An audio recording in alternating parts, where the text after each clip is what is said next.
始まりましたね。はい、皆さん、初めましての方もいらっしゃいますかね。トクタビ TV という、YouTube チャンネルです。以前はね、東京都荒川区の超ローカルな地域の情報を配信するチャンネルとして始めたのですけれども、最近はちょっと荒川区から外に出まして、いろいろなところを旅をして回ろうということで、青春18切符を使って東京からの日帰り旅行などをやっていました。で、この前8月の中旬にはタイに7年ぶりの海外旅行ですね、タイに行ってきまして、ここ何回かはそのタイの旅行の模様の動画をアップして皆さんにご覧いただいたりしています。さあ、で今日なのですけれども、今日は以前僕がタイに行った今年ではなくて2017年の6月ですね。今から7年前7年前にタイに行った時の様子をお話ししようかと思います。で、初めて僕がタイに行った時のことですね。で、その時なのですけれども、実はプライベートでの旅行ではなくて、タイ国政府観光庁と、あとはタイ国際航空の2つの組織機関が主催するファムトリップ。ファムトリップというのは、あまり聞き慣れない言葉かもしれませんけれども、旅行関係者などを招待して、で、その地域の魅力を、伝えようと。で、旅行会社などがパッケージツアーなどで、作れるようにいろいろなところを見ていただこうというような趣旨のツアーです。で、そのツアーに僕は旅行会社関係者では全くないのですけれども、ブロガー枠としてブログを書く人として、そこのツアーに参加させていただきました。完全無料で全てご招待、個人的な買い物のみは自腹で、というような形での旅行でした。で、どんな旅行だったのかというのを今日は振り返ってみたいと思います。3泊5日の旅行だったのですけれども、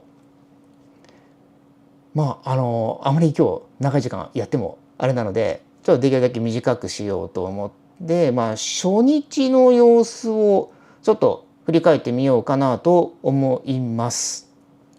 さあ、では、その時はね、7年前の時には写真ですね、動画は撮っていなかったので写真を見ていただこうと思います。まずはこちら、どこだっけな、これは羽田じゃなくて成田空港ですね。成田空港からタイ国際航空の飛行機に乗ってバンコクスワンナプーム国際空港に向かいます。向こうに、この写真に見えている飛行機ですね。こちらに乗り込みます。で、ご招待といえども、ビジネスクラスではなくてエコノミークラスです。3+3+3の座席配置ですね。多分僕はこの行きの飛行機では窓側の席ではなかったんですね。写真が残っていないので窓側じゃなかったんだと思います。で、タイ国際航空の飛行機エコノミークラスでも、これだけの余裕がある。ちょっと背もたれに完全しっかりと背中をつけてお尻もくっつけて、というような状態で座って、僕の膝と前の席の隙間がこれぐらいですね。僕は身長170センチです。エコノミークラスであっても他のLCC などに比べると座席間隔余裕があったのではないかと思います。この夏バンコク行った時もタイ国際航空の飛行機に乗りました。エコノミークラスです。これぐらいの余裕でしたね。で、座席の前にはこのような形でモニターディスプレイがついています。ここで映画などを見て、各個人個人で見て、フライト中過ごすことができます。僕は映画を見るよりもこのような地図表示にして今現在どこを飛んでいるのかというのを確認しながら飛行機に乗るのが好きです。そして離陸をして安定飛行に入ったらドリンクサービス、僕はコーラをお願いしました。あとね、おやつ、ブルボンの味好みですね。こちらも出てきましたね。さて、このおやつを食べ終わった頃に機内食タイムです。こちらが7年前のものですね。メインがこれチキンのタイ風カレー、そしてパン、お蕎麦、あと鶏肉となんかサラダ的なものもありますかね。あとなんだろう、これケーキか。左下のものはケーキもありますね。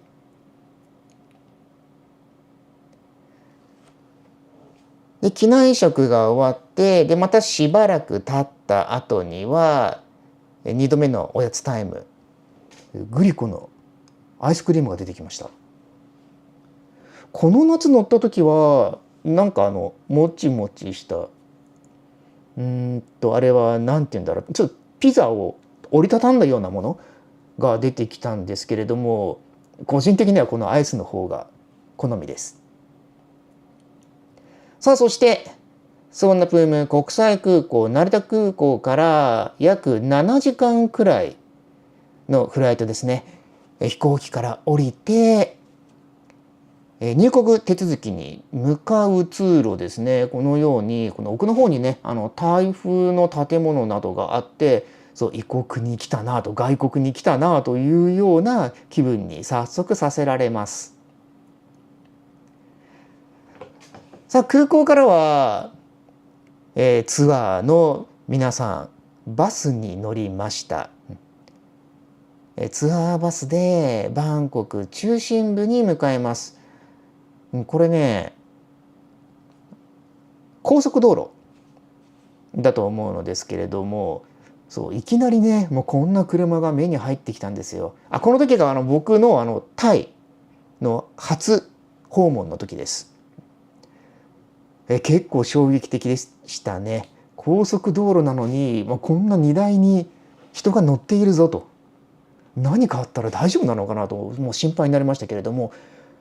だんだん、この夏でタイ3回訪問したのですけれども、こういう光景も、慣れてしまいました。日本では見ないものですけれどもね。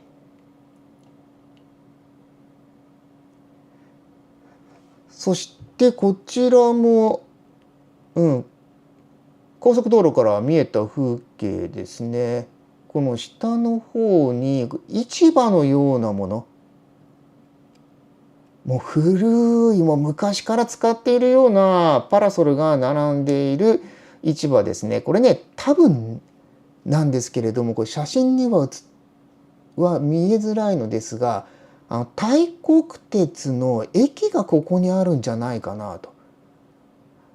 で、これ上の方に高架線ありますよね。これがエアポートレイルリンクだと思います。エアポートレイルリンクでガーッと空港からタイ中心部に近代的な電車に乗って進んでいくことができますけれども、その真下に実は昔ながらの非電化路線のタイ国鉄の線路があるんですよ。で、多分これね、駅のところだと思います。人が集まるところにこのような市場ができているのだろうと。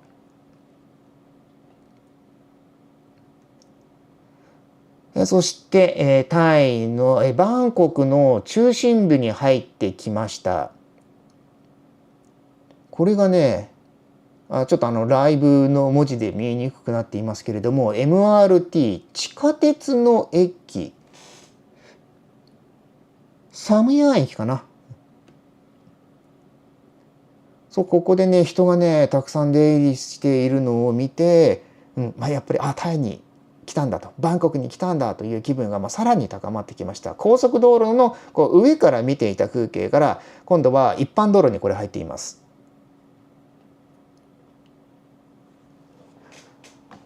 そしてこれがね、多分日本人がたくさん訪れる谷屋、カラオケ屋さんなどがある通りですね、近くなんじゃないかと思うのですけれども、そこから、路地がバスの中から路地が見えて、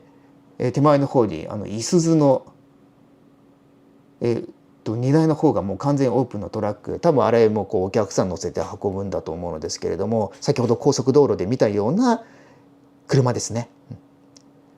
でこの路地奥の方、まだねこの時僕バンコクの初めての訪問だったので、なんかちょっと怖いなと思ったんですよね。薄暗いし人はあんまりいないし、なのでちょっと気をつけようというふうに思ったのですけれども、今回夏でバンコク3回目の訪問で、こういう路地ももうへっちゃらになっても何も考えずに、全く恐怖感を持たずにずんずかずんずか進めるようになっています。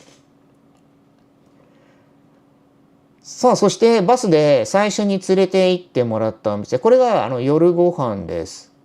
日本時間の10時50分ぐらいに成田空港を出発して、多分タイ時間の16時ぐらいにスワンナプーム国際空港に着いています。でそこからバスでバンコク中心部の方に移動してきまして、これがね、ソンブンシーフードスラウォン店、有名なプーパポンカリーで有名なソンブンのお店ですね。そこに連れて行ってもらいました。こんな形で、もうカニがいっぱいずらっとお店入った瞬間に目に入ってきましたね。そして、ツアー参加者の皆さんと一緒に乾杯です。僕はお酒飲まないので、皆さんは、シンハービールかな、飲んでいます。僕はコーラで乾杯。そして料理がどんどんとテーブルに出てきます。タイの人は大勢で複数人で食べに行くときには個人個人で単品で注文するのではなくて、このような形で大皿でどんどんどんどんと複数のものを注文するそうです。で少しずつ取りながら食べると。で見てください。これね、何人ぐらいの丸円形テーブルだろう、円卓だろう、123456789 10人ぐらいが囲んでたのかな。こんなたくさんの料理がドドンと出てきました。まずはやっぱりこれがメインですよね。プーパポンカリー、これむっちゃくちゃ美味しかったです。この後僕2回目3回目とプライベートでタイにも行ってるんですけれども、これ美味しいということはもう分かっているので食べに行っていません。ちょっと高いですしね。美味しいのは間違いないです。日本人の口にも絶対合うと思います。さらにこれが空心菜炒めか。これもね感動しました。すんごい美味しかった。多分初めて僕が食べた空心菜ですね。空心菜というものが存在しているんだということをこのタイで初めて知りました。この時僕は43歳かな。今50なんですけれども、その年齢で初めて空心菜炒め食べたと思います。これも美味しかったな。プーパポンカリーよりもむしろこの方が僕は感動したかもしれない。でさらにこのエビ、小さめのエビ、これも美味しかったですね。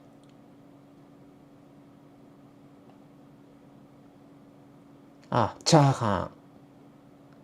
ンタイ語でなんて言うんだっけ、ちょっと今忘れちゃいましたけれども、このねパラパラな感じのチャーハン、これも美味しかったですね。基本全部美味しいんですよ。何を食べても美味しいというお店がこのソンブーンでしたね。で食後のデザート、これもねどんどんどんどんとこうねたくさん大皿で出てくるんですよ。タイといったらやっぱりこうフルーツ、特にねスイカが僕はこの時はすごく美味しいと感じました。ソンブーンで食事をした後はまたバスで移動します。アジアティーク・ザ・リバーフロント、こちらはチャウプラヤ川沿いにある、観光客向けのナイトマーケットですね。以前は倉庫街だったそうなんですけれども、そこをリノベーションしてナイトマーケットになっているとのことです。この中には大小さまざまなお店が入っていまして、大きなレストランもあれば、小さな屋台風のお店もあります。これなんだっけこれなんていうフルーツでしたっけ。フルーツこう飲むやつ。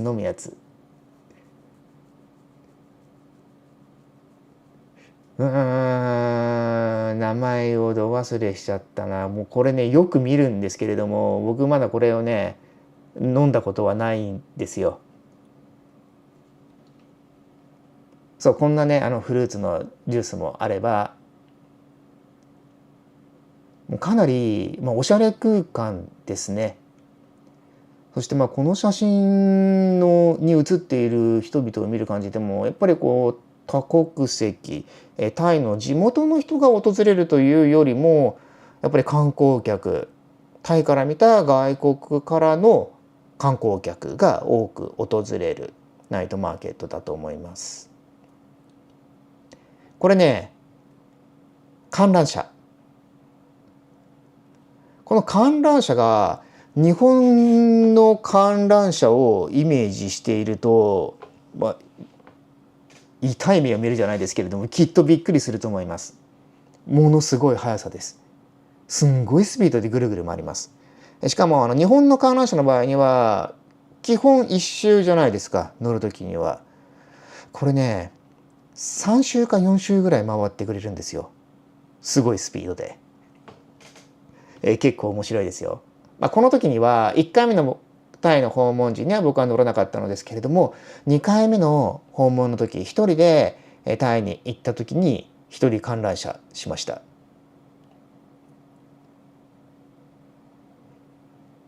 再びナイトマーケットの中を見てみましょう。服屋さんとか、あとカバン屋さん、このスーツケース屋さんなどもありますね。スーツケースも売ってるんですよね。売れるのかなと、ちょっと疑問にも思ったのですけれども、中には旅の最中で壊れてしまってこういうところで買う人もいるのかもしれませんね。マーケットの中には犬がゴロゴロしてます。あんまり人通りの多いところにはさすがにいないのですけれども、この一角は、テナントが入っていないところだったんですね。犬ゴロゴロしていました。手前に見えているこの文字の上のところにはっきり目立つ形で犬1匹います。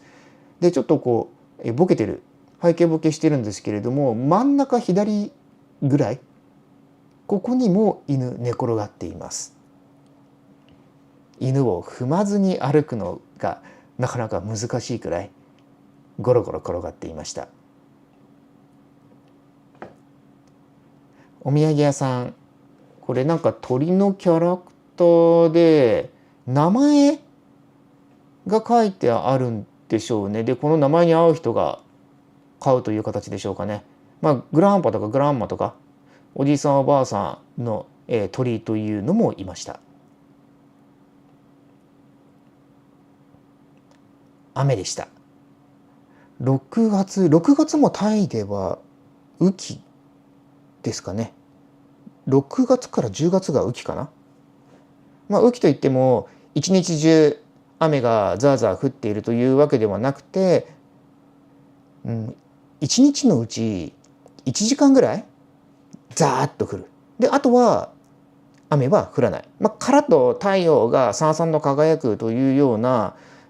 ところまではあんまりいかないですけれども、うっすら日差しがあると、それでも日差しは強い。でたまに一日のうちに雨が降ると。でこの日は夜雨が降りました。雨が降るとこの看板の光、それが地面に映ってなかなか幻想的な風景になりました。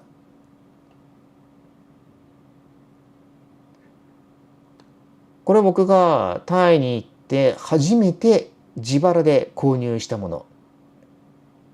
ツバメの巣ドリンク。あんまり美味しいものじゃなかったかな。さあ、アジアティーク・ザ・リバーフロントで、買い物というか、僕自身は先ほどのドリンクだけを買って、その他のツアー参加者の皆さんは、中にはいろいろと服とか買ってる人もいました。あとドリンク、その他の普通のフルーツスムージーのようなものを買っている人もいましたね。そして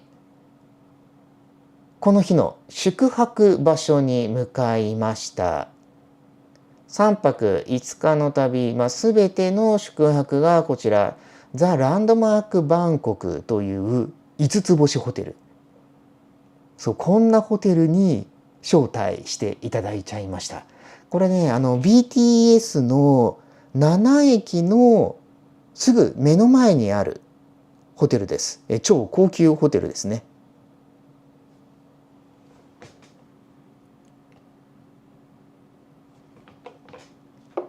フロントではウェルカムドリンク出してくれます。皆さんビールでしたけれども、僕はなんかお茶をもらったのかな。ちょっと写真には残っていなかったのですけれども、僕はお酒を飲まないのでビールではないドリンクをもらっています。そして部屋、こちらが僕が割り当てられた部屋ですね。キングサイズベッド、キングよりも大きいのかな。むちゃくちゃでかいベッドです。おそらく僕の人生の中で最もでかいベッドなのではないかと思います。こんな部屋で眠れるなんてね、贅沢すぎました。バスルームも見てみましょう。バスタブ付きです。でトイレはタイ式トイレシャワー、いわゆる日本のウォシュレットはあれか、シャワートイレですね。日本式シャワートイレではなかったです。ただね、これね7年前の話なので、もしかしたら今はもう変わっているかもしれません。さすがに5つ星なので、僕が今年の夏泊まった4つ星ホテルでは日本式のシャワートイレでした。このタイ式ではなくて、なのでもしかしたら今はもう変わってるかもしれないですね。この時はまだ7年前の時にはこのタイ式シャワーうまく使えませんでしたけれども、もう今では難なく使えるようになっています。部屋の中にはウェルカムフルーツとウェルカムチョコ、マカロンなどの、お菓子類もありました。これ向こう側にムエタイ、ムエタイの2人もいますよね。あれもね食べられました。全部食べられました。こんなねものをまで用意してくれるなんて、なんて素晴らしいホテルなんだろうと思いましたね。でこちらがデスクと椅子、そんなに大きなデスクではないですけれども、一般的なホテルのデスクに比べるとやっぱり仕事をしやすかったです。ここでのパソコン作業をするのに、ちょうどいい広さでしたね。旅行に行ってまでパソコン広げて作業をするなという声も聞こえてこないでもないですけれども、僕はいつも旅行先でも何かしらの作業、パソコン作業をいつもしてます。この夏の9泊11日のタイの旅行でも、ほぼ毎日何らかのパソコン作業はしていました。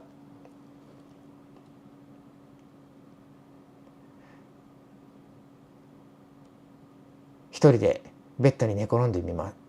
います。こんな広いんですよね。しかもマットレスのこの厚みもすごいですよね。おそらくここに泊まるとしたら一部屋2万円ぐらいだと思います。この夏僕が行った時には、だいたい4,000円から5,000円の間のホテル泊まってたんですけれども、そのベッドとは大違いですね。朝食も紹介しましょうかね。朝食はビュッフェ形式です。タイ料理も、もちろんあります。でさらにそこに加えて鮭、これ日本風ですよね。パン、グリテンフリーのパンも大量にありました。フレッシュフルーツジュースの種類も、このようにいろいろなカラフルな色が揃ってますね。これお肉を取り分けてくれるシェフ、朝ごはんから、こういう人もいました。あとね、オムレツも作ってる人もいましたね。これ食事ではなくてね、マッサージをしてくれる場所ですね。これは一人用の個室のところです。あと二人用でベッドが2つ並んでいる部屋もありました。でこの一人用のマッサージの部屋、バスタブもついていまして、こんな形でもう花びらでお湯が見えない、こんなところに入れたらきっと幸せな気分になれるでしょうね。これ僕は入っていません。見学させてもらっただけです。さらにプール、もちろん無料です。ただね、この1回目のタイの訪問の時にホテルのプールというのは無料で使えるとは僕知らなかったんですね。なので水着持って行っていなかったんですよ。それで、ここのプールには入ることはありませんでした。ただね、2回目のプライベートで行ったタイ旅行の際に1泊だけ贅沢をしてこのザ・ランドマークバンコクに宿泊したんですよ。その時にはもう必ずこのプールに入ろうと水着持参で行きました。むちゃくちゃ気持ちよかったです。そしてこのホテルの最上階にはバーもありまして、そこからこれも昼間の景色なのですけれども、バンコクの夜景を見下ろすこともできます。昼間の場合にはこれBTS スカイトレインですね。ホテルのほぼ真下を走っていますので、鉄オタ心をくすぐられましたね。向こうの方の左奥な旅の文字の裏側あたり、マハナコンタワーかな、ちょっと見づらいですけれども、違うかな。ひときわ高いビルがありますよね。それでこのザ・ランドマークバンコクは宿泊するだけでなくて大きな会議場、国際会議もできるような会場もあったりする、巨大なホテルです。さすが5つ星ホテルだなというように、感心しましたね。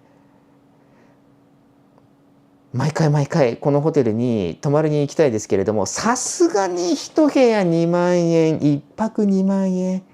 一人で泊まるにはちょっと高いかなというような感じではありますね。家族などで2人で宿泊するとなると、日本と違って部屋で1部屋で料金が決まっているので、2人で宿泊すると1万円ずつというような感覚になりますかね。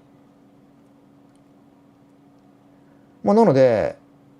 ちょっと贅沢をしていいホテルに泊まろうというような形でも、日本のように1人2万円という形ではなくて1部屋2万円なので、泊まりやすさは、複数人で行く際には泊まりやすさはあるのではないかと思います。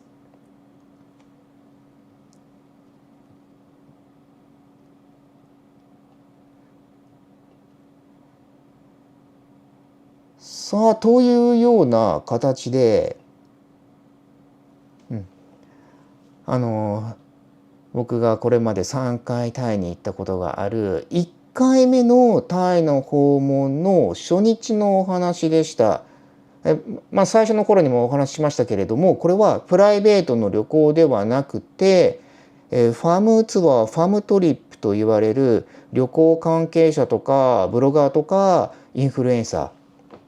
ー、インスタグラマー、YouTuber などが招待されて、無料招待されて、タイのいろいろなところを見せていただいたというツアーです。今僕が週に2回アップしているこの夏の動画は、割と庶民的なというか、タイの人の日常の生活で食事に行くような場所に行こうということを目的にしていたので、1食40バーツとかそれぐらいの値段の食事どころばっかり行きましたが、この旅では、この1回目のファムトリップでは割と高級な、きっと僕一人では絶対に行かないようないいレストランに連れて行って、そして連れて行ってもらって、そして5つ星ホテルにも泊まらせていただきました。というような形で、以前の旅の様子、動画では撮っていないので、写真はたくさん撮ってるんですよ。ブログに書くために、ブログに記事をアップするために。なのでこれから、週に1回、もしくは週に2回とか、気が向いたらもう複数回やっちゃうかもしれませんけれども、写真を元にしてこれまでの旅を振り返るというライブ配信をやろうかと思っています。興味ある方、ぜひぜひまた見に来てくれたら嬉しいです。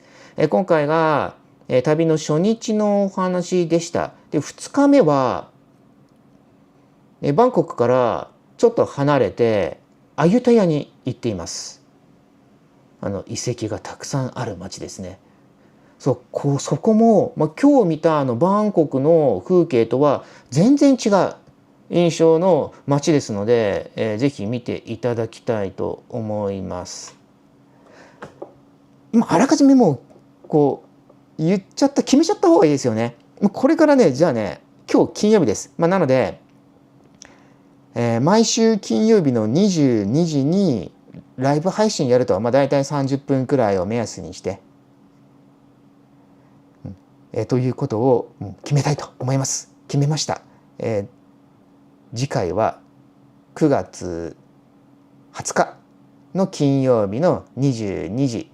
タイ旅行振り返りその2、アユタヤのお話をしたいと思います。で、このタイの旅が終わりましたら、別の外国のお話もしましょうかね。チェコにもブロガーツアーということで無料招待していただいて行ったことがあります。チェコのお話や、あとね、ドイツ、台湾、あと中国上海、そこら辺の、外国旅行のお話もしようと思います。またその他日本国内も日本全国あちこち鉄道好きなので鉄オタなのでいろいろ乗りに行っています。そんなお話もまたそのうちしようと思っています。というわけで、今日は第1回目の自宅からのライブ配信でした。また来週も次回もお会いしましょう。次回はあゆ大編です。それでは皆さんさようなら。また来週。